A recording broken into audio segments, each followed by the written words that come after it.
What's up guys? Andito na naman tayo sa panibagong vlog. Ay may unit na naman tayo na ating detailing. Ito pa ay Toyota Rush. Yan, as nakikita nyo wala na yung mga mating nya tsaka yung mga upuan. Pinaklas natin kasi basang-basa siya dahil sa leaking ng aircon.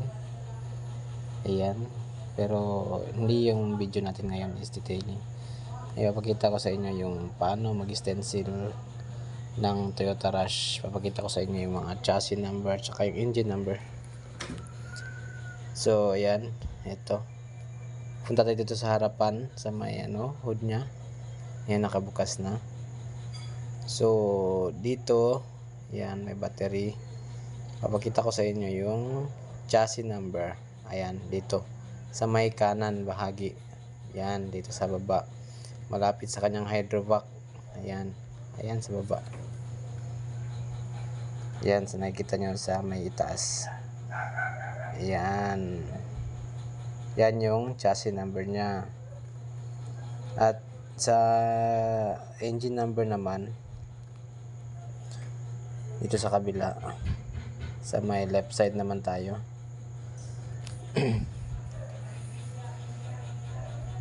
Yan. Yan, dyan sa may battery. Nakikita nyo sa may left side, may battery yan. Dyan. Dyan sa loob ng ayan yung may wire na negative. Yan, dyan sa baba mismo ng may negative na wire. Ayan, hindi masyadong makikita kasi medyo madilim.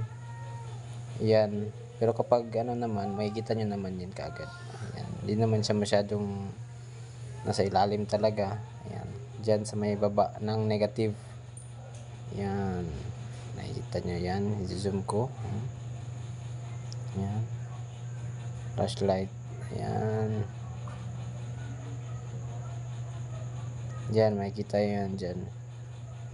Basta sa may battery side. Yun, Yun. Okay guys, thank you for watching. Bye-bye.